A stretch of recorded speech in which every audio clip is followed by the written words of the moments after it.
నమస్తే రమ్మగారు. నమస్తే జయ. ఏదైనా మంచి స్టోరీ చెప్పండి అండి. సీరియల్ చెప్దామా? షూర్, తప్పకుండా. అలాంటివే కావాలి మనకి. అంతే. ఇది కథా సరిసాగరంలోది శ్రీదత్తుడి కథ. శ్రీదత్తుడు. ఇంతకుముందు శ్రీదర్శనుడి కథ ఒకటి చెప్పుకున్నాం మనం. ఈవిడు శ్రీదత్తుడు. ఓకే, బాగుంటుంది కథ. పూర్వం మాళవ దేశంలో యజ్ఞదత్తుడని ఒక బ్రాహ్మణ ఆయన ఉండేవాడట. ఆయన చాలా పూజలు చేసి ఇద్దరు మంచి చక్కటి కుమారులని అన్నాడు. పెద్దవాడి పేరు కాలనేమి, రెండోవాడు విగత భయుడు. బాగున్నాయి పేర్లు. అయితే వీళ్ళు చక్కగా బుద్ధిమంతులుగా చదువుకున్నారు. కానీ కొంత వయసు వచ్చాక తల్లిదండ్రి గతించారు. ఓహో.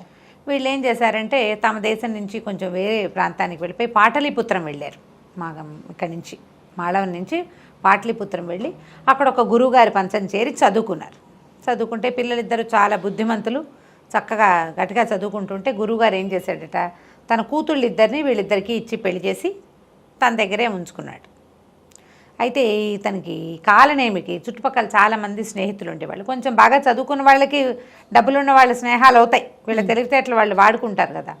తనకి చాలా కుళ్ళుబోత్తనంగా ఉండేది. ఏమిటి వీళ్ళంతా తెగ సంపాదించేసుకున్నారు, ఇదంతా డబ్బులున్నాయి, మనకి లేవేమిట్రా అని. లక్ష్మీదేవిని ఉద్దేశించి ఎన్నో హోమాలు చేశాడంట. అయితే హోమాలు జరగ్గా ఒకసారి లక్ష్మీదేవి ప్రత్యక్షమైందట అతనికి. ప్రత్యక్షమయ్యి, ఇన్ని హోమాలు చేసావు నన్ను ఉద్దేశించి, నీకు తప్పకుండా ధనం లభిస్తుంది. కానీ నువ్వు ఏం చేసావు, ఒక దుష్టబుద్ధితోటి ఈర్ష్యతోటి చేసావు, కాబట్టి నీకు మరణం మంచిది రాదు. ఓహో. ఇతరుల మీద ఈర్ష్యతోటి హోమాలు చేయకూడదు, హోమం నీకోసం చేయాలి. నువ్వు ఈసుతోటి చేసావు కాబట్టి దొంగచావు వస్తుంది, నీకు సంపద మాత్రం వస్తుంది, కుమారులు కలుగుతారు, అన్నీ బాగుంటాయని చెప్పింది.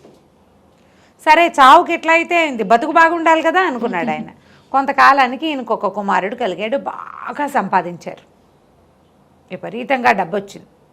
ఏ చిన్న వ్యాపారం చేసినా కలిసి వచ్చిందనమాట. ఎక్కడి నుంచో వచ్చి పడిపోలా. అదేలేండి, కలిసి వచ్చింది. ధనం ధనం బాగా కలిసి వచ్చింది. చిన్న పెట్టుబడులు కూడా బాగా ఇబ్బడి ముబ్బడిగా లాభాలు వచ్చినాయి. ఒక కుమారుడు కలిగితే సరే ఇలాగ శ్రీ వచ్చింది, పిల్లాడు వచ్చాడు కాబట్టి శ్రీదత్తుడు అని పేరు పెట్టుకున్నాడు. చక్కటి వాడు శ్రీదత్తుడు. అయితే ఈయనకి తమ్ముడు ఉన్నాడు కదా కాలనేమికి, విగత భయుడు. అక్క చెల్లినే పెళ్లి చేసుకున్నారు. ఈ విగత భయుడు భార్య కొంతకాలానికి పాము కరిచి చనిపోయిందట.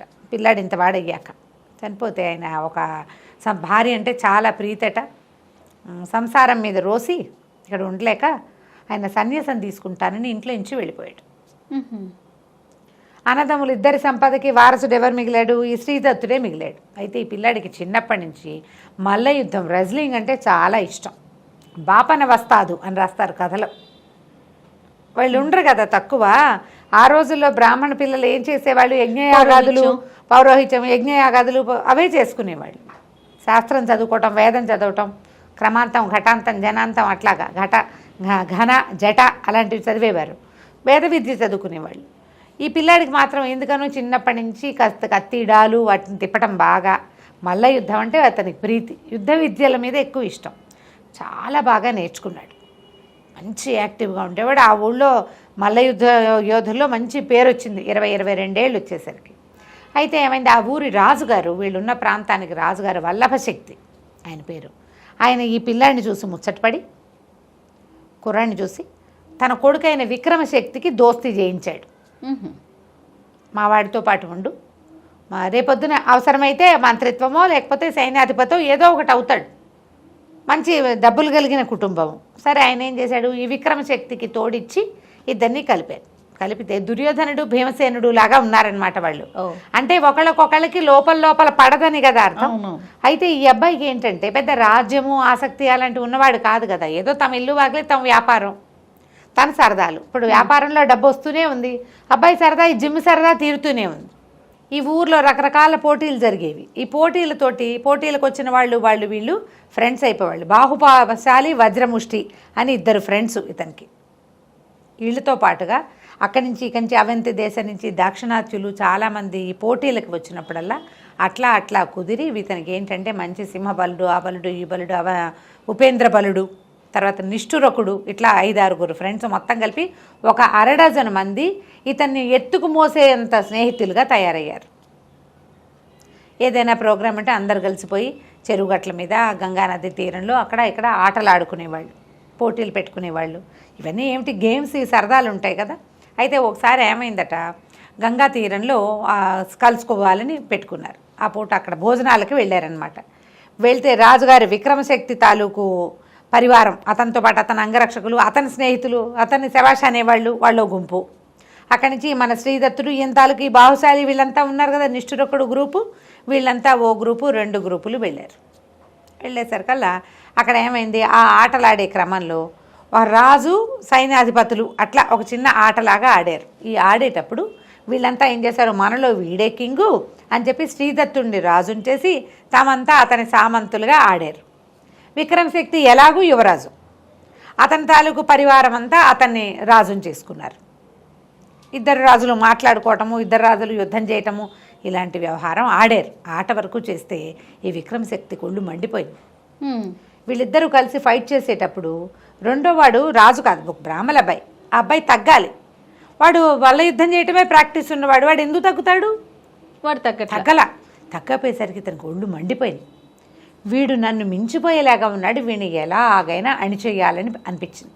స్నేహితులు కొందరు కూడా దానికి తగ్గట్టుగా, ఏంటి నువ్వు రాజకుమారుడివి, నువ్వు యువరాజువి, రేపొద్దున రాజు అవబోతావు, వీడేమవుతాడు, బ్రాహ్మణబాయ్, వీడు అయ్యేదేమిటి, మంత్రి అవుతాడు, పురోహితుడు అవుతాడు, అంతేగాని రాజు అవ్వడు కదా, నువ్వేమో రాకుమారుడివి, వీడితో నీకు పోటీ ఏమిటని, వీడు నీకు ఏ రకంగా సాటి వస్తాడని ఇవన్నీ కొంచెం ఎక్కదీశారు ఈ విక్రమశక్తిని. వీడంతా చూద్దామని ఉంది ఆయనకి. అబ్బాయి 2 దగ్గర వయసు వాళ్ళు 22-23 సంవత్సరాల వాళ్ళు. సరే ఏమైంది, విక్రమశక్తి ఆట చాలించుకుని పరివారంతో వెళ్ళిపోయాడు. స్నేహితులంతా వీళ్ళు గంగా నదిలో ఈతలు కొట్టడానికి అక్కడే వెళ్ళిపోయారు. ఇంతలో ఏమైంది, దూరంగా గంగలో ఎవరో ఒక అమ్మాయి తేలుతూ కనపడుతోంది. కొట్టుకుపోతున్నట్టుగా ఉంది, మునగానం తేలానంగా ఉంది. ఉండేసరికల్లా స్నేహితులంతా ఒరే అక్కడ సుడుంది, వద్దురా అంటున్నా కూడా వినకుండా ఈ శ్రీదత్తుడు ఏం చేశాడు, గంగలో అదే పనిగా పరిగెత్తాడు, లోపలికి వెళ్ళిపోయాడు. వీళ్ళు కేకలు పెట్టారు, వెనక్కొచ్చే వడి పెరిగిపోయింది, రా అన్నారు. రాలేదు, పోలేదు.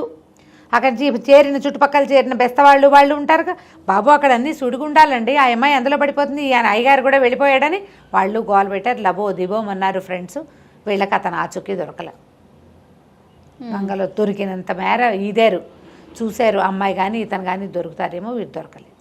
ఈ నీళ్ళల్లో మునిగిన వాడు అక్కడ దాకా వెళ్తే ఏమైంది, ఆ అమ్మాయి జడ పుచ్చుకున్నాడు. జడ దొరికింది. ఆ జడ గట్టిగా పుచ్చుకున్నాడు కానీ ఆ అమ్మాయిని ఆపలేకపోయాడు. ఎక్కడికో దిగిపోయినట్టుగా అయిపోయింది. ఆ గంగలో మునిగిన వాడికి ఒక శివాలయం కనపడింది కింద. ఎక్కడో వెళ్ళిపోయాడనమాట లోపలికి. అక్కడ నీళ్లు లేవు, ఓ శివాలయం ఉంది.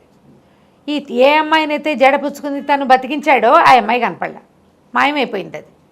ఇతను ఏం చేయాలో చుట్టూతా అంతా తోట ప్రాంగణం చాలా విశాలంగా చాలా బాగుంది. అదంతా తిరగటం మొదలుపెట్టాడు. ఇక్కడి నుంచి మళ్ళీ గంగలోకి ఎలా వెళ్ళాలో తెలియలా. మన ఇల్లు వాకిలి కాదు, ఇది మన లోకం కాదు. పోనీ ఏ అమ్మాయి వెంబడబట్టి తను వచ్చాడో ఆ అమ్మాయి అసలు కనపడేలేదు. ఇక ఏం చేస్తాడు, తిరుగుతున్నాడు, అటు ఇటు తిరుగుతూ ఉన్నాడు. ఏవో పళ్ళు గిళ్ళు కనపడ్డాయి, అవి కోసుకుని తిన్నాడు. ఒక బావి లాంటిది ఏదో ఉంది, నీళ్ళు చేదుకుని తాగాడు. తిరుగుతుంటే ఈ లోపల గల్లు మన గజ్జల చప్పుడు వినపడతాం. ఒక అమ్మాయి చెలికత్తెలతో కలిసి శివాలయంలోకి వచ్చింది. ఓహో, దూరంగా నిలబడి చూస్తున్నాడు. వీళ్ళు దేవకాంతలలో ఉన్నారు, మనుషుల్లాగా కనిపించట్లా. శివార్చన చేసి వెళ్ళిపోయారు.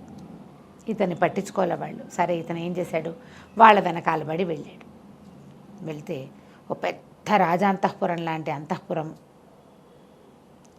ఆ లోపలికి వెళ్తే ఈ అమ్మాయి ఏ అమ్మాయినైతే ఇతను రక్షించాడో, ఆ పూజ చేసిన అమ్మాయి ఇట్లా పెద్ద పీఠం మీద కూర్చుంది. చుట్టూతా ఇంచుమించు 1000 మంది ఆడపిల్లలు ఉన్నారు. అంతా ఆడమలయాడమే, మగ పురుగు కూడా లేదు అక్కడ. అక్కడి నుంచి తను అమ్మాయి కేసి చూస్తున్నాడు. అమ్మాయిని కదా తను రక్షించింది, మిగిలిన వాళ్ళు ఎవరో కూడా తెలీదు. అమ్మాయిని అయితే చూశాడు తను. ఆ అమ్మాయి ఏడవటం మొదలుపెట్టింది, ఏడుస్తుంటే తనకు అర్థం కాలే, ఎందుకు ఏడుస్తుందో తెలీదు. ఏదో రక్షిద్దామని చేశాడు, తను అంతకంటే చేసింది ఏమీ లేదు కదా. అక్కడి నుంచి ఎందుకమ్మా ఏడుస్తావు అంటే, ఏడవక ఏం చేయం, మేము చాలా కష్టంలో ఉన్నాం, మేము మహాబలి మనవరాళ్ళం, బలిచక్రవర్తి మనవరాళ్ళం. మా తాతని విష్ణువు పాతాళానికి తొక్కేశాడు, మా నాన్నని విష్ణువే బాహుబాహు యుద్ధంలో ఓడించాడు. మాకేమో మమ్మల్ని మేము ఏం చేయాలో తెలియని దుస్థితిలో ఉన్నాము. అయితే ఈ నగరాన్ని మా విష్ణువు కైవసం చేసుకుని ఒక సింహాన్ని దీనికి కాపలా పెట్టాడు. మమ్మల్ని ఆ నగరంలోకి వెళ్ళనివ్వదు ఆ సింహం. మేము లోపలికి వెళ్ళడానికి వీల్లేదు, ఎప్పుడూ మేము ఆ గంగా నదిలో పడి ఏడవాల్సిందే. నగరం బయట ఉన్న అంతఃపురం ఇది, ఉద్యానవనం, ఇందులో ఉంటున్నాము. నగరం లోపలికి వెళ్ళాలి. వెళ్తే మా తాతది అది, మా తాత పాలించే నగరం. మేము అక్కడ హాయిగా ఉండగలుగుతాం, మా సొంత ప్లేసు. ఆ ప్లేస్ని తప్పించుకుని మేము ఇక్కడ ఉండిపోవాల్సి వచ్చింది. ఎవరైనా సరే ఆ సింహాన్ని ఎదిరించే వాళ్ళు కావాలి మాకు, ఎవరు ఎదిరిస్తారు అని దుఃఖిస్తున్నాను అనేసరికి అబ్బాయి మంచి వస్తాది కదా, వీడు ఎదిరించడం అనగానే వీడికి ఉత్సాహం వస్తుంది. నేను ఎదిరిస్తాను, నేను ప్రయత్నం చేస్తానంటే ఏం చెప్పిందంటే మానవుడి చేతిలో మరణం ఉందని చెప్పాడు విష్ణు ఆ సింహానికి. ఎవరైతే ఆ మానవుడు ఇతను ఎదిరిస్తాడో వాళ్ళ వల్ల అతను సంహరింపబడితే మాకు అతనికి శాప విమోచనం అవుతుంది, మాకు నగర ప్రవేశం దొరుకుతుంది. ఇలాగని అమ్మ ఏం చేస్తుంది, ప్రతిసారి ఆ గంగా నదిలో కనపడి ఎవడో ఒక పిచ్చి విధవం తీసుకొస్తుంది. ఓహో, వాళ్ళ తెలివి అనమాట. వీళ్ళు ఓడిపోతే పోయినట్టు, అంతే. గెలిస్తే గెలుస్తాడు. ఎంతమంది వచ్చారో ఇప్పటికి, బాగుంది. ఇంతమంది అమ్మాయిలు వీళ్ళ దగ్గర ఉన్న నగలు నాణ్యాలకి వ్యామోహపడి ఎవడైనా చెయ్యొచ్చు. కొంతమంది భయపడి ప్రాణాలు వదిలేసేయచ్చు, కొంతమంది గంగానదిలోనే పడిపోవచ్చు, ఏదైనా కావచ్చు. సరే ఇతను ఏం చేశాడు, ఆ అమ్మాయిని వెంబడి పెట్టుకుని ఆ నగరానికి ప్రవేశించాడు. ప్రవేశిస్తే పెద్ద చండసింహం అది, ఎంత సింహమో. ఇతను ఆ సింహంతో కలబడ్డాడు. ఇద్దరు కలిసి చాలా యుద్ధం చేశారు. ఆ అమ్మాయి ఏం చెప్పిందంటే, నువ్వు కనుక ఈ సింహంతో యుద్ధం చేస్తే మృగాంకం అనే ఒక కత్తి దొరుకుతుంది ఆ సింహం వల్ల. అది నువ్వు ప్రపంచంలో ఎక్కడికి వెళ్ళినా అది నీకు జయాన్నే ఇస్తుంది అని చెప్పింది. సరే కత్తి ఏదో కూడా లభిస్తుంది, ఇప్పుడు ఎలాగో వచ్చాం కదా అదేదో చేద్దాము. పైగా ఏంటంటే ఇలాంటి ఛాలెంజెస్ మీద ఆసక్తి ఉన్నవాడు, స్పోర్ట్స్ పర్సనాలిటీ కదా అబ్బాయి పాపం. దాంతో వెళ్ళి ఈ సింహంతో బాగా హోరాహోరీ యుద్ధం చేశాడు. సింహం కాస్త మరణిస్తే ఒక దివ్య స్వరూపుడు వచ్చాడు, యక్షుడట అతను. ఆ యక్షుడికి విష్ణువుని ఏదో అవజ్ఞగా ప్రవర్తిస్తే, ఎక్కువ కాదు చిన్నదే, నువ్వు ఇక్కడ కాపలా ఉండు, మనిషి చేతిలో మరణం సంభవించినప్పుడే నువ్వు యక్షలోకానికి వెళ్ళగలవు అని భగవంతుడు ఇతనికి ఇచ్చాడు శాపం, అనుజ్ఞ కూడా. అందుకని అప్పటి నుంచి ఇక్కడ ఎవరు వస్తే వాళ్ళని తినేస్తూ కాలక్షేపం చేస్తోంది ఆ సింహం. సరే ఒక కత్తిని తీసిచ్చాడు, మృగాంకము దాని పేరు. ఆ కత్తిని చేతిలో పెట్టాడు. సరే ఆ కత్తి పుచ్చుకుని ఈ కన్యాంతపురంలోకి వీళ్ళంతా నగరంలోకి బిలబిల్లాడితే 1000 మంది ప్రవేశించారు, సంతోషంగా ఉన్నారు. హాయిగా 10 రోజులు 10 రోజులు అక్కడే తిరిగాడు శ్రీదత్తుడు. మెల్లిగా ఇతనికి ఏమనిపించింది, ఇక మనం భూలోకంలోకి వెళ్ళేది ఏముంది, ఇక్కడే ఉన్నాం, ఈ అమ్మాయిని పెళ్లి చేసుకోవటమో దీన్ని ప్రేమించడమో చేస్తే బాగుంటుంది అనిపించింది. అయితే ఆ అమ్మాయి ఏమంది, వీడి ఆసక్తిని కనిపెట్టి వేలుకు ఒక ఉంగరం పెట్టింది. ఇదేంటంటే విషహారం, ఎలాంటి విషమైనా సరే ఈ ఉంగరాన్ని చూపిస్తే పోతుంది. ఓహో, ఇది నీకు నా బహుమతి, అలాగే మంత్రం వివాహానికి ఏముంది తప్పకుండా చేసుకుందాము. ఇక్కడ ఒక బావి ఉంది, ఆ బావిలో స్నానం చేద్దు, కానీ నీ కత్తి పుచ్చుకో, ఉంగరం పెట్టుకో, కత్తితోటి స్నానం చేస్తే అద్భుతమైన ఫలితం లభిస్తుందని నూతిలోకి దింపేసరికల్లా ఇతను నీటిలో బుడుంగుమని మునిగితే ఎక్కడ తేలాడంటే ఆ నీళ్ళల్లో తేల్లా. గంగానదిలో ఈ అమ్మాయిని చూసి ఎప్పుడైతే నీళ్ళల్లో దిగాడో, ఎక్కడ మునిగాడో అక్కడ తేలాడు. ఓహో, ఆ అమ్మాయితో వీడితోటి పని చేయించుకుంది అంతే. వీడిని వివాహం చేసుకుని ప్రేమించే ఉద్దేశం ఆవిడకి లేదు. కానీ తమకు చేసిన సహాయానికి ఈ విషహారమైన ఉంగరాన్ని ఇచ్చింది అతనికి. కత్తి అతను సంపాదించుకున్నదే, అతని కత్తి అతనికి ఇచ్చే పంపించేసింది. అక్కడ తేలేసరికల్లా ఈదుకుని బయటకు వచ్చాడు. గంగలోంచి బయటికి ఈదుకుంటూ వచ్చేసరికల్లా నిష్ఠురకుడు అతని స్నేహితుడు కనిపించాడు. అతని ఇంటికి నడిచి వెళ్తూ ఉంటే మన వాళ్ళంతా ఎట్లా ఉన్నారు ఏమిటి అని అడిగేసరికల్లా నిష్ఠురకుడు అన్నాడు, చాలా ప్రమాదం జరిగిపోయింది, మేము అప్పటి నుంచి వెతుకుతున్నాం, నువ్వు ఎట్లా కనపడతావు, ఏమవుతావు, ఏమయ్యావా అని మేము చాలా వెతికాం.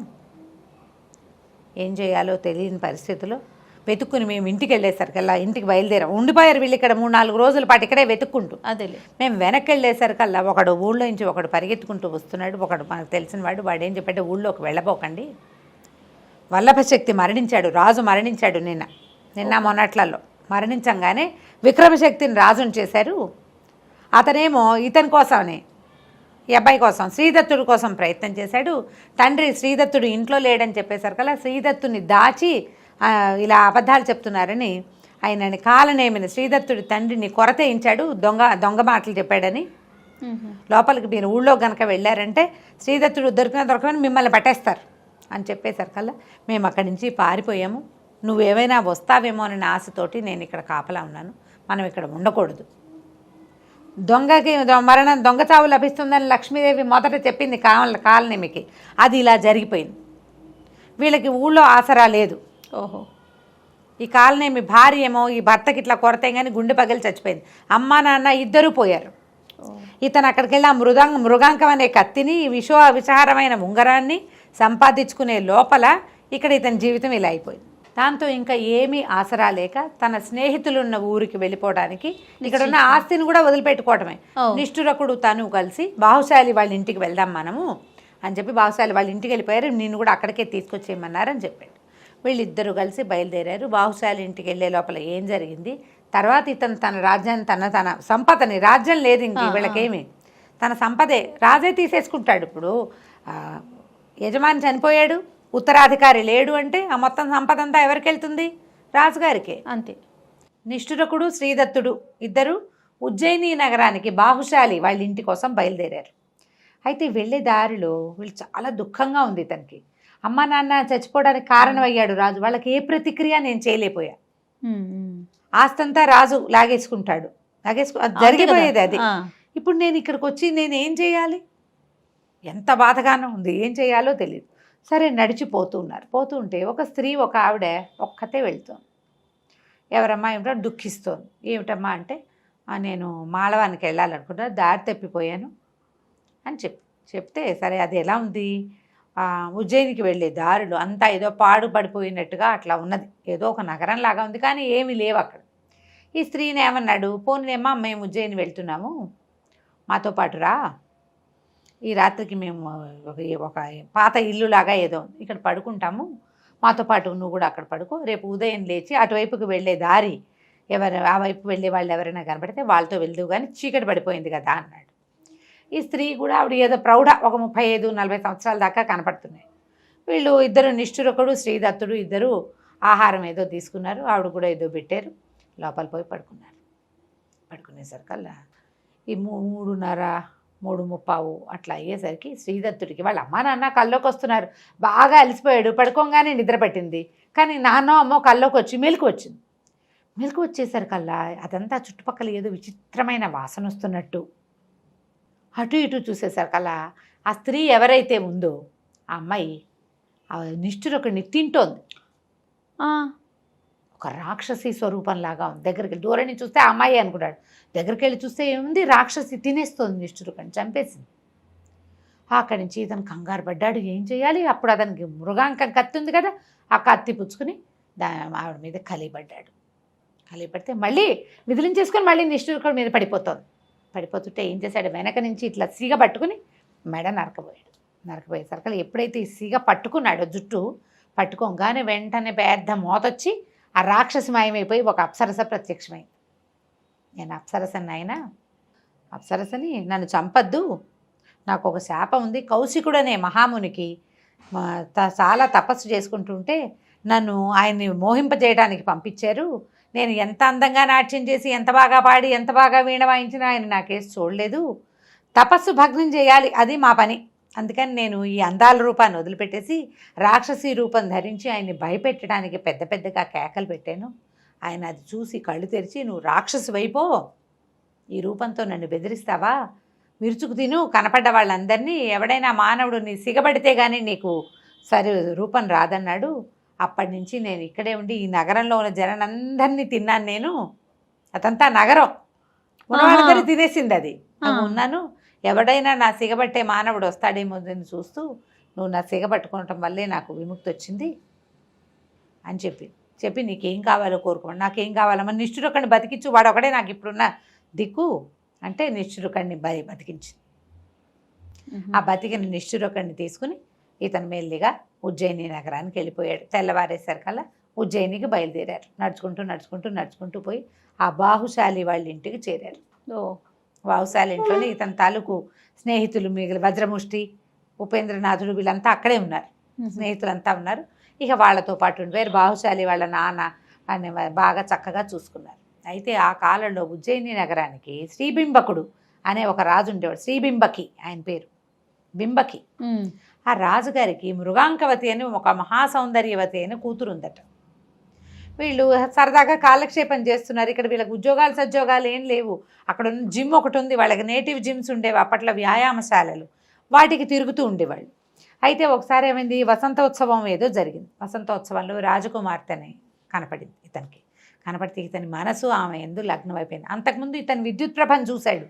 ఎక్కడ ఆ సముద్రంలో దొరికింది కదా ఒక ఆవిడ, అవును. బలిచక్రవర్తి మనవరాలు విద్యుత్ ప్రభ ఆవిడ పేరు. విద్యుత్ ప్రభ మీద కొద్ది రోజులు గడిపాక మనసు వచ్చింది ఇతనికి. ఇక్కడే ఉన్నాను కదా ఈమెను చేసుకుందామని. కానీ ఈ మలయ మృగాంకవతిని మాత్రం చూడగానే ఇతని మనసు దోచుకుంది అమ్మాయి. ఒక మూడు ఆఫ్గా ఉండిపోయాడు.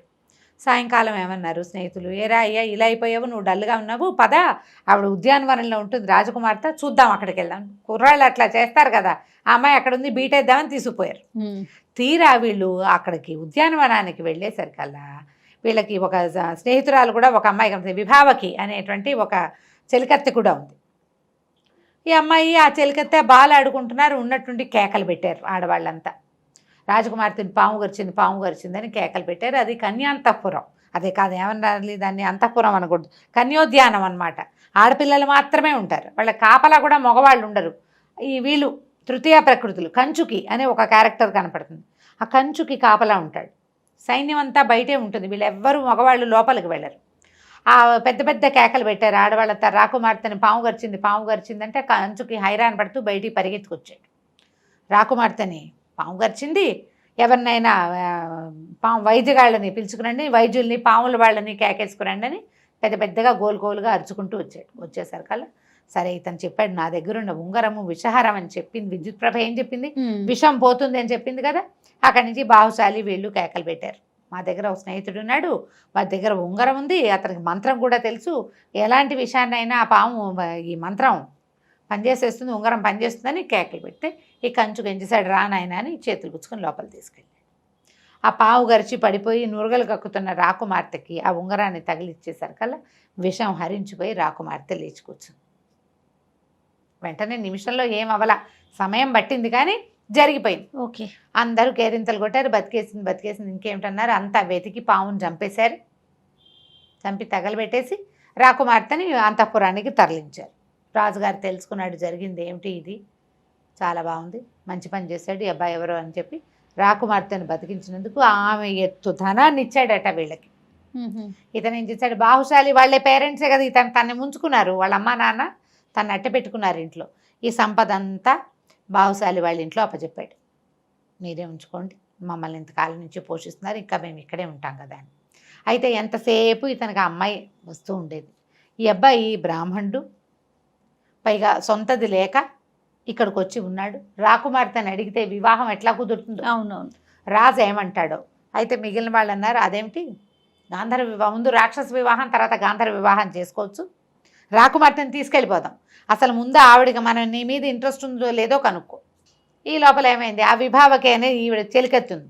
ఆ చెలికత్తి వచ్చింది, నేను చూసినప్పటి నుంచి మా రాకుమార్తెకి నీ మీదే మనసుంది, ఆమె ఎలాగైనా నిన్ను కలుసుకోవాలనుకుంటుంది. అప్పట్లో ఇలా ఉండేది, అమ్మా నాన్న హ్యాండ్ ఇచ్చి వెళ్ళిపోతుండే వాళ్ళ అమ్మాయిలు. తర్వాత ఏమైందో ఏ కథలోనూ తెలియదు మనకి. తర్వాత ఏం చేశారు అని. సరే వీళ్ళు ఏమనుకున్నారు, రాజుకు చెప్పద్దు, అమ్మాయిని తీసుకెళ్ళిపోదాం ముందు. ఇప్పుడు విషం హరించాడు కాబట్టి వాడికి ఇచ్చి పెళ్లి చేయండి అని అడిగి ఏమంటాడో, ఒప్పుకుంటారు ఒప్పుకోరు. ఒప్పుకోక కట్టడి చేశాడు అనుకో, ఇంకా అసలు అవకాశం పోతుంది. అందుకని అవకాశం పోగొట్టుకోకుండా రాకుమార్తెని తప్పించాలి. వీళ్ళు ఏమనుకున్నారు, నువ్వు ఆల్రెడీ అక్కడ కనపడ్డావు, నువ్వు కనపడక ఆ అమ్మాయి కనపడకపోతే నువ్వే తీసుకెళ్ళావని అనుకుంటారు. అందుకని నువ్వు ఊళ్ళోనే ఉండు, రాకుమార్తెని మేము తరలించేస్తాం బయటికి, ఓకే మేము బయటికి తీసుకెళ్ళిపోతాము, నువ్వు ఊళ్ళోనే ఉండు, మర్నాడు నువ్వు బయలుదేరిరా అన్నారు. ప్లాన్ బాగుందిగా, బాగానే ఉందని ఏం చేశారు, రాకుమార్తెని విభావకిని ఇద్దరిని ఆ ఉత్తరం రాసి మీరు ఫలానా రోజున తిరిగి ఇటు వచ్చేసేయండి, మాతో పాటు మేము తీసుకెళ్ళిపోతాం, ఇతను శ్రీదత్తుడు తర్వాత వస్తాడన్నారు. వాళ్ళు కూడా రెడీగా ఉన్నారు. రాకుమార్తె కూడా ఇతను వెనకాల పడి వచ్చేయటానికి అదో థ్రిల్లు, ఆ థ్రిల్లు కోసం ఎక్సైట్మెంట్ తోటి వాళ్ళు ఒప్పుకున్నారు. వీళ్ళు ఏం చేశారు, ఇంకా ప్లాన్ చేశారు. ఆ ఊళ్ళో కొంచెం ఏంటంటే పెద్దగా ఊరు పేరు లేని జనాలు కూడా బిచ్చగాళ్ళుగాను అలాగూ తిరుగుతూ ఉండేవాళ్ళు. ఒక తాగుబోతు బిచ్చగత్తని దాని కూతుర్ని ఇద్దరిని పట్టుకున్నారు. వీళ్ళు పట్టుకుని బాగా పీకల దాకా తాగబోయించి, మద్యశాలలు ఉండేవట అప్పుడు, పానశాల పోయించి రాకుమార్తె ఉండే అంతఃపురంలో ప్రవేశపెట్టించారు. అంతఃపురాన్ని అంటించారు. ఆ తాగుబోతు బిచ్చగత్తె దాని పుత్రిక ఇద్దరు మంటల్లో మరణించారు. రాకుమార్తె విభావకి ఇద్దరు పోయారనే సినిమా ఇచ్చారు అక్కడ. ఓహో, రాకుమార్తె విభావకి ఇద్దరు వెళ్ళిపోయారు. ఆ రోజంతా ఆ ఊళ్ళోనే తిరుగుతూ అందరికీ కనపడిన శ్రీదత్తుడు మర్నాడు సాయంత్రం బయలుదేరాడు. రాకుమార్తె చనిపోయిందని రాజు రాణి ఒక ఏడుపు ఏడ్చి ఊరుకున్నారు. జనాలంతా పాపం ఏడుస్తారు, దుఃఖపడతారు. ఆ బిల్డింగ్ అంతా బాగు చేశారు. అప్పుడు ఏమిటి, ఇవి లేవు కదా మనకి, ఫారెన్సిక్ లేవు కదా, అదొక్కటే లేనట్లుంది. అదొక్కటే లేదు, మిగిలిన వేషాలన్నీ అన్నీ ఉన్నాయి. అదే కదా.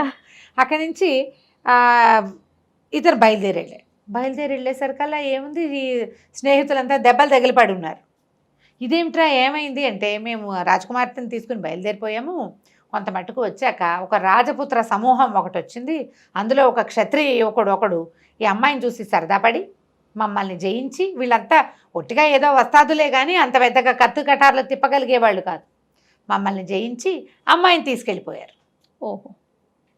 ఇక ఇప్పుడు ఆ అమ్మాయి కోసం మళ్ళీ బయలుదేరాడు. వెళ్ళగా పరుగులు తీస్తూ వెళ్ళారు. ఇతను ఉండేసరికి వాళ్ళకు కూడా ధైర్యం వచ్చింది. పరుగులు తీస్తూ వెళ్ళేసరికల్లా ఆ జనాలు కనపడ్డారు. ఇతనితో పాటు కొంతమంది దెబ్బలు తగిలిన వాళ్ళేమో వెనకాల ఆగిపోయారు, ఒకళ్ళిద్దరే వచ్చారు. వాళ్ళందరూ ఉండగానే ఇతను వెళ్ళాడు. ఆ రాజపుత్రులు ఎవరైతే సమూహం ఉన్నారో, ఎవడో వాడు ఒక చమూపతి ఎక్కడో ఒకడు వాళ్ళని పట్టుకుని వాడిని కొట్టి, అతను ఆల్రెడీ ఏ గుర్రం మీద అయితే రాజకుమార్తెని మృగాంకవతిని ఎక్కించుకున్నాడో అదే గుర్రం మీద తను మృగాంకవతి ఇద్దరు ఎక్కి పరిగెత్తారు. మిగిలిన జనానికి అందకుండా అతని స్నేహితులు కొంతమంది దెబ్బలు తగిలి అక్కడ ఉండిపోయారు. మొదట దెబ్బలు తగిలిన చోట, వీళ్ళతో యుద్ధం జరిగిన చోట, అక్కడి నుంచి ఇక్కడ ఇంకొకళ్ళు ఇద్దరు ఉండిపోయారు. ఇతను మాత్రం ఈ మృగాంకవతిని ఎక్కించుకుని ముందుకెళ్ళిపోయాడు. ఆ గుర్రం కూడా బాగా బెదిరి ఇదిగా ఉంది, పరిగెత్తాక ఎక్కడో ఓ చోట ఈ అమ్మాయి నాకు నోరెండిపోతుంది, దాహం వేస్తుందంటే, సరే ఆగు మంచినీళ్ళు తీసుకొస్తానన్నాడు. ఈ లోపల ఇట్లా గుర్రం దిగేసరికి ఆ గుర్రం ఢామని పడిపోయింది. అది ఎక్కడి నుంచి తిరిగి వస్తుందో, ఈ యుద్ధంలో దానికి 2-3 కత్తిగాట్లు తగిలేసినాయి, ఏదో తిక్కగా పరిగెత్తింది, అది కాస్త మరణించింది. వీళ్ళు ముందుకు వచ్చేసారు. స్నేహితులు లేరు, తిండి తిప్పలేవు, వీళ్ళకి ఏమీ లేవు, వాళ్ళు ఏం చేయాలో తెలియని స్థితిలో మంచినీళ్ళు తెస్తాను ఉండు అని చెప్పి వెళ్ళాడు. తిరిగి వచ్చాడా? మృగాంకవతి శ్రీదత్తుడు వింధ్యారణ్యంలో ఒక మధ్యలోకి చేరారు. గుర్రం కాస్త చచ్చిపోయింది.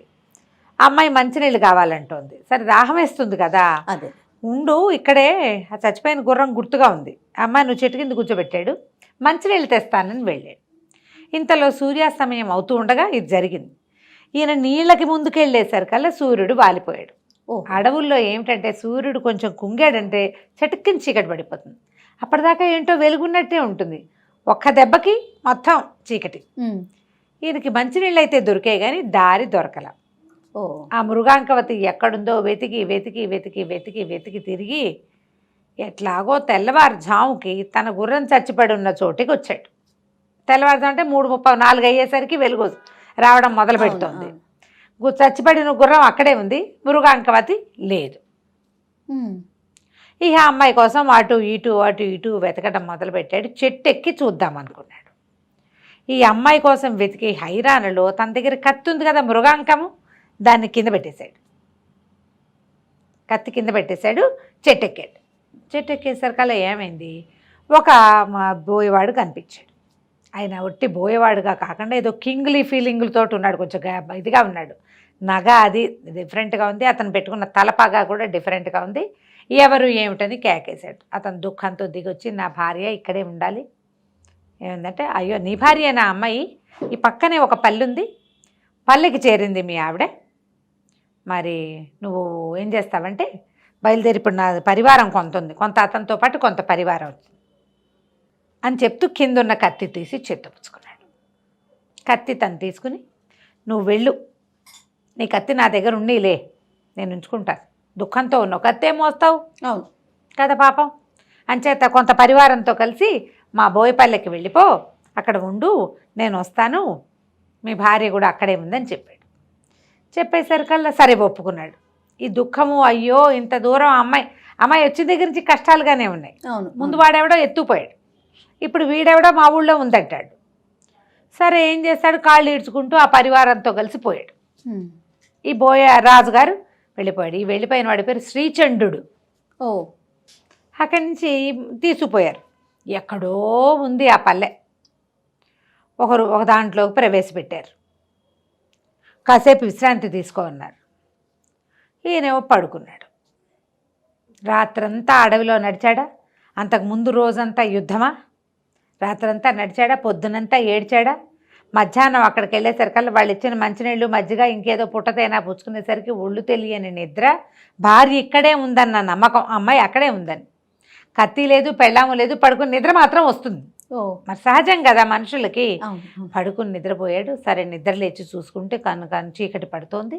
మధ్యాహ్నం పడుకున్నాడు కదా, లేచి చూసేసరికల్లా కాళ్ళకి 2 సంకెళ్ళేస్తున్నాయి. ఓహో. వెంటనే వెతకనందుకు భార్య శిక్ష ఇస్తుందా అన్నట్టుగా 2 కాళ్ళకి సంకెళ్ళున్నాయి. గింజుకున్నాడు, లాక్కున్నాడు. ఎవ్వరూ పలకలా, ఎవ్వరూ రాల. పూట గడిచిపోయింది. ఇతను అరుస్తున్నాడు, కేకలు పెడుతున్నాడు, ఏమీ లేదు. భోజనం మాత్రం తీసుకొచ్చేస్తున్నారు. అక్కడి నుంచి అమ్మాయి ఏం చెప్పిందంటే, ఒక అమ్మాయి వచ్చి అయ్యా నీ భార్య మాకు దొరకలేదు. ఈ మా రాజు శ్రీచంద్రుడు సకల సద్గుణ సంపన్నుడు, సకలంగా అన్ని కళలు ఉన్నవాడు, తర్వాత ఏమో ఇంకా ఏమిటి అంటే సౌందర్యవంతుడు అయినటువంటి క్షత్రియుణ్ణి చండికకి బలివ్వటం కోసం నిన్ను పట్టుకొచ్చాడు. అందుకే నిన్ను మేపుతున్నారు ముప్పొద్దుల. నిన్ను బలిచ్చేస్తాడు. అదే జరగబోతోంది. నువ్వు అతన్ని కాదని ఇక్కడి నుంచి వెళ్ళలేవు. పరమ క్రూరుడు అని ఏం చెప్పిందంటే, ఈ శ్రీచంద్రుడికి ఒక కూతురు ఉంది సుందరి అని. నిన్ను చూసిన దగ్గర నుంచి నీ మీద మనసు పడింది. ఓహో. ఆమెను పెళ్లి చేసుకో. గాంధర్వ విధిని వివాహం నీతో వస్తుంది, నీ దగ్గరకు వస్తుంది. ఏదైనా కాలక్రమాన అవకాశం ఉంటే చూద్దాం, లేకపోతే ఆమె కోరిక తీరుతుంది. కనీసం ఎలాగో చచ్చిపోతావు నువ్వు అనేసరికి ఒప్పుకున్నాడు. సాయంత్రం అయ్యేసరికల్లా చక్కగా సిగ్గులు మొగ్గవుతూ ఆ శ్రీచంద్రుడి కూతురు వచ్చేసింది లోపలికి. ఒక సంఖ్యలో ఊడదీసేది, ఒకదాని సంఖ్యలో ఊడదీసేది. రాత్రిలో అతనితో గడిపి వెళ్ళిపోయేది. నెల రోజుల పైన గడిచిపోయినాయి. పొద్దున్న శుభ్రంగా తినేవాడు, పడుకునేవాడు, వెలుకుగానే ఉండేవాడు, కూర్చుని ఉండేవాడు. వదిలిపెట్టలేదు. 2-3 నెలలు పోషించి ఇంకా నున్నగా చేశాక అప్పుడు బలి ఇవ్వాలి. ఇతను క్షత్రియుడు కాదు, మనకు తెలుసు కదా, బ్రాహ్మణ యువకుడు. బ్రాహ్మణైనా క్షత్రియుడినైనా ఇవ్వచ్చు. రాజోచితమైన వేషం వేసి వాడిని బలిస్తారనమాట. అక్కడి నుంచి ఏమైంది, గడిచిపోయినాయి రోజులు. ఆ అమ్మాయి కాస్త నెల తప్పింది. అది తెలుసుకున్న ఆయన భార్య, శ్రీచంద్రుడి భార్య సుందరి తల్లి ఏం చెప్పిందంటే, మా ఆయన కటిక దుర్మార్గుడు నాయన, నువ్వు అల్లుడు బన్ని ముద్దు కొద్దీ నిన్ను పంపించేద్దాం అనుకుంటాను. మా ఆయన నమ్మడానికి వీల్లేదు. నా పిల్ల గర్భవతి అయినప్పటికీ నిన్నేమన్నా చంపేస్తాడేమో. ఎందుకంటే చండికకి మాట ఇచ్చున్నాడు ఒకడిని బలేస్తానని. అయితే నువ్వు వెళ్ళిపో, పారిపో, ప్రాణాలు దక్కించుకో కనీసం. మా పిల్లలాగూ గర్భవతి వాళ్ళలో ఆ తప్పులు ఏం లేవు బహుశా అని చెప్పేసి ఒకనాటి రాత్రి సంఖ్యలు ఊడదీసి అతన్ని పంపించేస్తుంటే అతను చెప్పాడు, మీ ఆయన దగ్గరున్న కత్తి నాది, నాకు అది పాతాళ లోకంలో లభించిందని ఆవిడికి చెప్పాడు. ఆవిడ ఏమందంటే, నేను గుర్తుగా ఉంచుతా, నువ్వు ఏ నాటికైనా తిరిగి వస్తే నీ కత్తి నీకే అప్పచెప్తాం, పారిపోమనేసరికి ఇతను రాత్రి ఆ పల్లెలోంచి పారిపోయాడు. మళ్ళీ తన గుర్రం ఎక్కడ చచ్చిపడుద్దా అక్కడికి వచ్చాడు. ఇక వెతకటం మొదలుపెట్టాడు చుట్టూతా. ఇంతలో ఒక పల్లెకారుల యువకుడు, ఒక అతను వృద్ధుడు అంటే నడివయసువాడు ఒకడు కనపడ్డాడు. నీవేమైనా శ్రీదత్తుడివా అని అడిగాడు. అవును, నా పేరు నీకెలా తెలుసు అంటే, నీ భార్యే కదా మృగాంకవతి అంటే అవునన్నాడు. ఆ రోజున ఒకరోజు రాత్రి మృగాంకవతి నాకు ఇక్కడ కనపడింది, నీకోసం వెతుకుతుంటే మా పల్లెకి తీసుకెళ్ళా. మా పల్లెలో ఒక బ్రాహ్మణ ఆయన ఉన్నాడు. ఇక్కడున్న బోయపల్లె కాదు, ఇది మామూలు పల్లె. అయితే ఆయనకు అప్పచెప్పా, నువ్వు ఫలానా అని చెప్పి ఆయన దగ్గరికి వెళ్ళమన్నాడు. ఆవిడకి 100 థ్యాంక్స్లు చెప్పి ఎక్కడో అక్కడ ఇక్కడ దొరికిన నీళ్లు తాగి కాయా కసరు తిని ఆ పల్లె వైపుకి నడవటం మొదలుపెట్టాడు శ్రీదత్తుడు. దానికోసం వెతుకుడు, ఈ అమ్మాయి కోసం వెతుకుతూ 1.5 నెలలు అక్కడ ఉండిపోయి దాని వరకు గర్భాన్ని కూడా ప్రసాదించి వచ్చాడు ఈయన. సరే ఆ పల్లెటూరుకి వెళ్ళేసరికల్లా ఆ పల్లెలో ఉన్న బ్రాహ్మడు అన్నాడు, అయ్యా నా దగ్గర లేదు, కౌశాంబి నగరం ఒక నగరం ఉంది, నగరంలో నాకు తెలిసిన ఒక మంత్రి గారు ఒక ఆయన ఉన్నాడు, పిల్లని అక్కడ అప్పచెప్పాను, ఎందుకంటే ఇక్కడ నేను ఆ పిల్లని కాపాడలేను, సౌందర్యవతి, నగా నాణ్యం ఉంది, పైగా ఈ నాగరికల అంటే ఈ పల్లెటూరు వాళ్ళకి మోజు, ఆ పిల్లని నేను కాపాడలేనని చెప్పి పాప నీ కోసం ఎంత వెయిట్ చేస్తుందో అక్కడికి వెళ్ళు నాయన అన్నాడు. సరే దానికోసం మళ్ళీ బయలుదేరటం మొదలుపెట్టాడు. మళ్ళీ వెళ్ళాలిగా, అదేదో ఊరు, అమ్మాయిని తెచ్చుకోవాలి కదా ఇతను. దారి లేదు ఇతనికి, వేరే దారి లేదు పాపం. ఇక చచ్చినట్టు అక్కడి నుంచి బయలుదేరాడు. అతను చెప్పిన నగరం ఏమిటంటే మధురా నగరం. మధురలో రాజుగారికి మంత్రిగాను ఉపాధ్యాయుడుగాను ఉన్నటువంటి ఒక ఆయనకి అప్పచెప్పాను అన్నాడు. సరే ఈ రాత్రి ఇక్కడే ఉండు నాయన మా దగ్గర, పడుకో, రేపు పొద్దునే మరి విశ్రాంతి కావద్దు, ఇదంతా నడక కదా. అవును. సరే రాత్రికి అక్కడ ఉండిపోయాడు. వాళ్ళు ఏంటో ఏదో తిని పడుకున్నాడు. మర్నాడు పొద్దున బయలుదేరాడు. ఇక నడవగా నడవగా నడవగా నడవగా రోజులు గడిచాక మొత్తానికి మధురాపురం చేరాడు. ఓకే. ఆ మధుర ఊరికి బయటనే ఒక పెద్ద దిగుడు బావి ఉంది, బాగా నిర్మలమైన జలం. సరే ఇతను ఏమంటున్నాడు, హాయిగా స్నానం చేద్దామని ఆ జలానికి దాంట్లోకి దిగాడు, దిగుడు బావిలోకి. అప్పట్లో ఎలా ఉండేవి, పెద్ద పెద్ద బావులు, లోపలికి ఇట్లా మెట్లుండి తాగడానికి వీలు, లోపల చక్కగా అంటే స్నానం చేసిన నీళ్లు విడిగా వచ్చేసేటట్టు అట్లా ఏర్పాట్లు కూడా ఉండేవాట అప్పుడు. కిందకి వెళ్ళి అందులో దిగి స్నానం చేశాడు, కాస్త దాహం తీర్చుకున్నాడు, నీళ్ళు పోసుకున్నాడు. అక్కడి నుంచి ఏం చేశాడు, పైకి వచ్చి కాస్త విశ్రాంతిగా కూర్చున్నాడు. కూర్చునేసరికల్లా అక్కడ ఒక ఉత్తరీయం ఒకటి కనపడింది. దానికి ఒక నగ కట్టి ఉంది.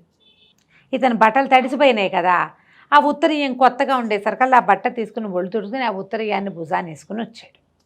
ఆ నగను చూడలేదా? ఆ నగ మీద దృష్టి లేదు అతనికి. దానికి ఏదో ఒక నగ మాత్రం కట్టి ఉంది. ఎవరిదో మనకేం తెలుస్తుంది, అది దొంగ వస్తువో దొర వస్తువో చూస్తే తెలియదు కదా, ఎవరికైనా పట్టుబడ్డప్పుడు తెలుస్తుంది. ఎప్పుడైతే ఇతను ఊళ్ళోకి ప్రవేశించాడో, ఇతను ఉత్తరీయాన్ని కొసన వేళ్లాడుతున్న ఆ వస్తువు చూడంగానే ఈ రోడ్డు మీద అక్కడక్కడ ఉన్న వ్యాపారస్తులు వాళ్ళు ఇదిగో ఇదే నగ, రాజుగారి నగ అని చెప్పుకోవటం మొదలెట్టారు. ఒక ఎవడో పోలీస్ స్టేషన్కి, అదే సైనికాధికారికి కబురు చేశాడు. వాడు కాస్త చూసి పట్టేశారు. దొంగతనం జరిగింది, వాటిలలో ఒక నగ వీడి దగ్గర ఉందంటే దొంగల్లో వీడు కూడా ఒకడనమాట. అంతే కదా. ఏదో పరాకును భుజం మీద వేసుకున్నాడు. నువ్వు ఎక్కడి నుంచి సంపాదించే వాళ్ళ ప్రశ్నలు వేసేవాళ్ళు కదా, నగ దొరికిందంటే ఇక వాడు పట్టేయటమే. దొంగే. అక్కడి నుంచి ఈయనకి ఊరేశారు, అదే శిక్ష వేశారు, మరణశిక్ష. మధ్యస్థానానికి తీసుకుపోవటం మొదలుపెట్టారు. అయితే ఈ మంత్రి గారింట్లో నువ్వు ఉన్నటువంటి అమ్మాయి మృగాంకవతి బయట వాకిలి వరండాలో సందడిగా ఉంటే చూడ్డానికి వచ్చి నుంచోటం ఏమిటి, కనపడేసరికల్లా ఏముంది, వెళ్తున్న వాడిని చూసేసరికల్లా లపోదీపోమని ఏడుచుకుంటూ లోపలి పరిగెత్తింది. ఆ మంత్రి గారికి చెప్పింది, నా భర్తే, అతన్నే తీసుకెళ్తున్నారు, ఆయనకేం కర్మ, ఏదైనా దొంగతనం చేయాల్సిన కర్మ ఏమీ లేదు అని కేకలు పెట్టి ఏడ్చింది. ఏడవగానే మంత్రి గారు బయటకు వచ్చాడు. మధ్యస్థానానికి తీసుకుపోబోతున్న వాడి శిక్షను ఆపిచ్చాడు. రాజు కబురు చేశాడు, వీడెవడో దారి తప్పి ఉన్నవాడు, నా దగ్గరున్న పిల్ల కోసమే వచ్చాడు, ఇతను ఇది కాదు అని. సరే అక్కడి నుంచి అతన్ని శిక్ష తప్పించారు. ఎక్కడిది ఈ వస్తువు ఏమిటని విచారణ చేశారు. ఫలానా దిగుడు బావి దగ్గర ఉంది, ఈ ఒక వస్తువు ఉత్తరీయానికి కట్టుంటే బట్టలు తడిసి ఉన్నాను నేను, నా దగ్గర మారు వస్త్రం లేదు, నా బట్టలు ఆరేసుకోవడం కోసం ఈ ఉత్తరీయాన్ని కట్టుకున్నాను, తర్వాత దాన్నే నేను భుజాన్ని వేసుకుని వచ్చాను. మరి ఇప్పుడు పొడి బట్ట కట్టుకున్నారు, తడి బట్టలు పిండి ఆరేస్తారు, ఆ బట్టలు ఆరేదాకా అక్కడ కూర్చున్నారు, ఆ బట్ట కట్టుకున్నాడు, ఈ ఉత్తరీయాన్ని వదిలేయకుండా తెచ్చేశాడు. అది జరిగింది. సరే అతన్ని విడిపించి తన ఇంటికి తీసుకెళ్ళాడు. ఈ పిల్ల నా దగ్గర ఉందని చెప్పడానికి పంపించి మా దగ్గరికి రమ్మన్నాడు. ఆ ఇంటికి వెళ్ళేసరికల్లా ఈ శ్రీదత్తుడు గుర్తుపట్టాడు. ఈ మంత్రి ఎవరు, ఇతని బాబాయ్. ఓహో. మొట్టమొదటి కథ మొదటి భాగంలో పావు గరిచింది భార్యకి విగత భయుడు. అతను ఎక్కడెక్కడెక్కడికో మారి ఇక్కడ చేరాడు. అయ్యో నా పింతండ్రి అనేసరికల్లా ఆయన కూడా పిల్లాన్ని గుర్తుపట్టాడు. ఒకళ్ళనొకళ్ళు కావలించుకున్నారు, మృగాంకవతిని కావలించుకున్నాడు, ఒకళ్ళకొకళ్ళు దొరికారు, బాబాయ్ కూడా దొరికాడు. దాంతో అక్కడ కొద్ది కాలం ఆగారు. శ్రీదత్తుడి బాబాయే కనిపించాడు, విగత భయుడు. ఆ విగత భయుడే ఈ అమ్మాయికి ఆశ్రయం ఇచ్చిన మంత్రి. ఎవరికి, మన మృగాంకవతికి. మృగాంకవతిని ఆ ఊర్లో నుంచి బ్రాహ్మణాయని తెచ్చి ఒక చోట పెట్టారన్నాడు కదా, అది ఈ బాబాయ్ అనమాట. ఆయనేమో సరే ఒకళ్ళనొకళ్ళు చూసి చాలా సంతోషించారు. తర్వాత ఇతను తనకు ఎట్లాగా నగరం నుంచి బయటికి వెళ్ళిపోవాల్సి వచ్చిందో, తన తండ్రికి ఎలాంటి దుర్భరమైన మరణం వచ్చిందో చెప్పుకుని దుఃఖించాడు. విగత భయుడు, నాయన నువ్వు బాధపడకరా నాయన, మీ నాన్న లక్ష్మీదేవిని సాధించినట్టుగానే నేను ఒక యక్షిణిని సాధించాను, యక్ష విద్య. ఆ యక్షిణి నాకు 5,000 గుర్రాలు 5 కోట్ల దినారాల ధనము ఇచ్చింది. అదంతా నీదే, నాకేమైనా సంసారమా పిల్లల, నా దగ్గర ఉంది, అదంతా నువ్వే తీసుకుందు కానీ, సంతోషంగా ఉందు కానీ, మనం ఏదైనా చేద్దామన్నాడు. సరే ఇతను అప్పుడు వీళ్ళకి ఇచ్చి పెళ్లి చేశాడు. వీళ్ళిద్దరూ కలిసి వచ్చారు కానీ వివాహం చేసుకోలే.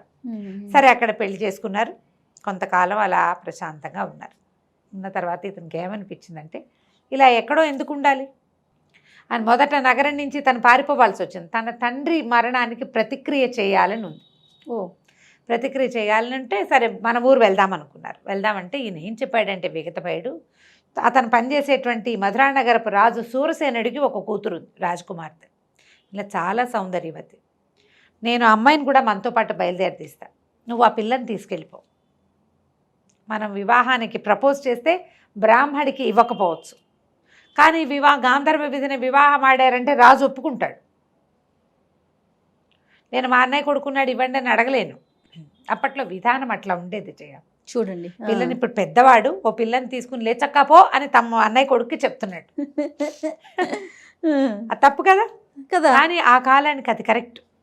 అమ్మాయే అతన్ని వరించిందనుకో రాజు కాదనడు. కానీ వివాహం ప్రపోజల్ తక్కువ దీంట్లో నుంచి అంటే వేరే తక్కువ అనుకోండి, ఎక్కువ తక్కువ కాదు, వేరే కమ్యూనిటీ నుంచి వస్తే కుదరదు. అమ్మాయి స్వతంత్రించిన అమ్మాయే వెళ్ళిపోయినా పనికొస్తుంది. బాగుందండి.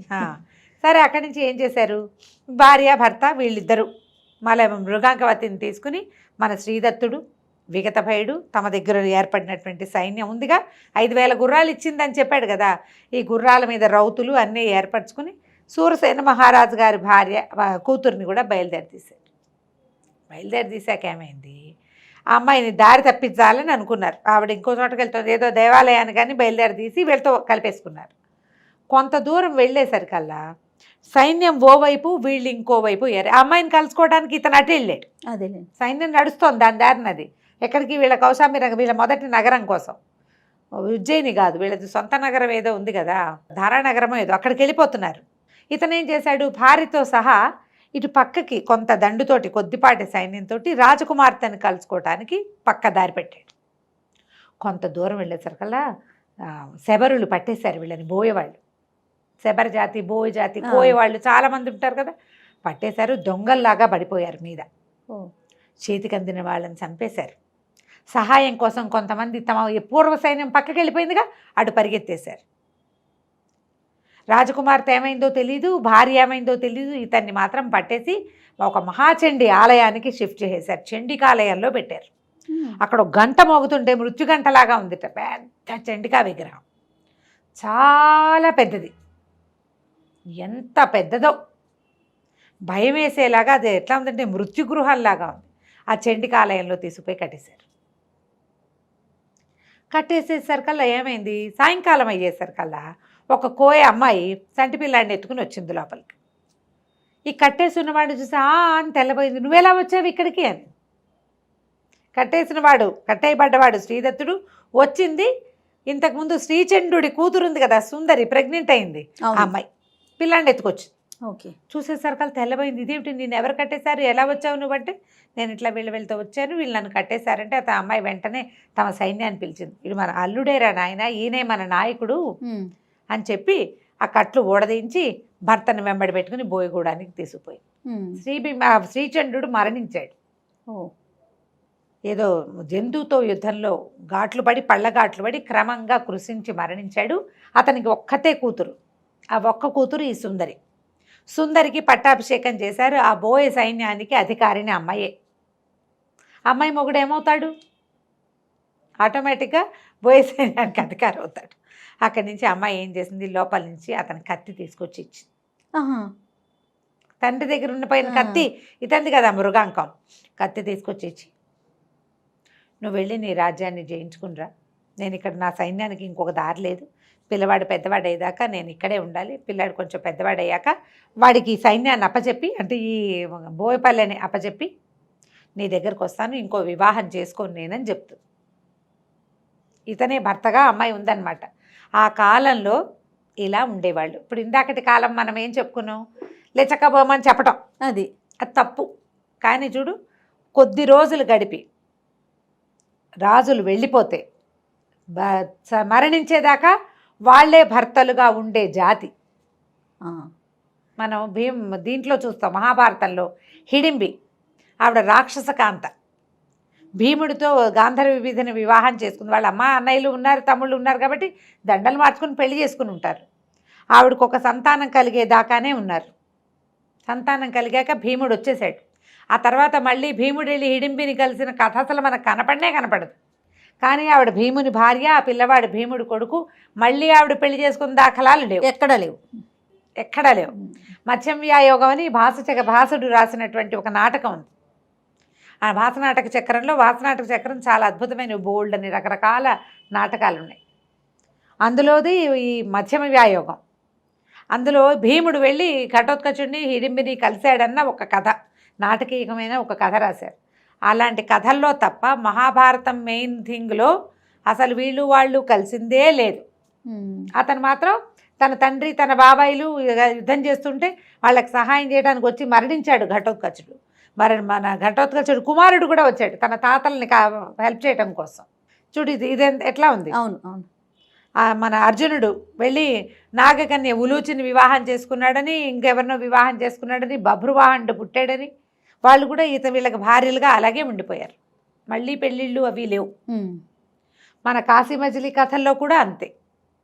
కొద్ది కాలమే వాళ్ళు గడిపినా ఇంకా అతనే నా భర్త అని ఉండేవాళ్ళు. స్త్రీలు అలా ఉండేవాళ్ళు ఉండే కాలం అది. సరే, అక్కడి నుంచి ఇతను ఏం చేశాడు, తన మృగంకాన్ని పట్టుకుని సూరసేన మహారాజు కూతుర్ని కూడా వివాహం చేసుకుని భార్యలు ఇద్దరితో కలిసి రాజ్యానికి బయలుదేరాడు. ఇతని ఫ్రెండ్స్ నిష్ఠురకుడు, బాహుశాలి వాళ్ళందరికీ అప్పుడు దెబ్బలు తగిలినాయి. ఇది ఎప్పటి సంగతి? సంవత్సరం క్రితం, ఏడాది పైన అయిపోయింది కదా. మృగాంకవతిని తీసుకొచ్చేటప్పుడు జరిగిన యుద్ధాల్లో వాళ్ళందరికీ దెబ్బలు తగిలినాయి. అందరూ దెబ్బలు తగ్గించుకుని ఉన్నారు, ఇతను ఎప్పటికైనా కనపడతాడేమోనని. ఎప్పుడైతే ఇతని దగ్గర నుంచి కబురు వచ్చిందో వాళ్ళంతా కూడా తలా ఒక పక్క నుంచి బయలుదేరి వచ్చారు. కబురు రావడంతో ముందు బాటలు అట్లా పాసాన్ చేసుకుంటూ వెళ్ళేసరికల్లా అక్కడి నుంచి ఏం చేశారు, విక్రమశక్తి ఎవరు, ఈ మన ఇతని తండ్రిని సంహరించినటువంటి రాజుగారి కుమారుడు, ప్రస్తుతం రాజుగా ఉన్నవాడు, అతని మీదకి యుద్ధానికి వెళ్ళి తన పాత మావగారు అంటే మృగాంకవతి తండ్రి అయిన శ్రీబింబకి, ఆ రాజుకి కబురు చేశాడు. మీ అమ్మాయి సేఫ్గా నా దగ్గర ఉంది, నేను వివాహం చేసుకున్నా, వీళ్ళ మీద యుద్ధానికి వెళ్ళబోతున్నాను, ఇలా విగత భయుడు మా బాబాయ్ అని మొత్తం ఉత్తరాన్ని రాయించాడు. వాళ్ళు కొంత సైన్యాన్ని పంపించారు తమ అల్లుడికి హెల్ప్గా. రాజకుమార్తె ఇతను వివాహం చేసుకుందని తెలియంగానే మళ్ళీ మధురా నగరానికి రాజైనటువంటి సూరసేనుడి దగ్గర నుంచి కూడా కొంత సైన్యం వచ్చింది. ఈ ఇన్ని సైన్యాలతోటి విగత భయుడు ఇచ్చినటువంటి ఆ మహాసైన్యంతో ఇతను వెళ్ళి ఈ మా నగరం మీద యుద్ధం చేసి, దారానగరం మీద మొత్తానికి విక్రమశక్తిని సంహరించి ఆ రాజ్యానికి రాజయ్యి తన స్నేహితులను అక్కడ కొంతమందిని ప్రతిష్ఠ చేసి, ఇప్పుడు శ్రీబింబకి ఆడపిల్లలే, సూరసేన మహారాజుకి ఆడపిల్లే, ఈ 3 రాజ్యాలకి రాజయ్యి ఎంతో కాలం హాయిగా ఉన్నాడు. కథ కంచికి మనం ఇంటికి. సూపర్. నమస్తే రమగారు. నమస్తే.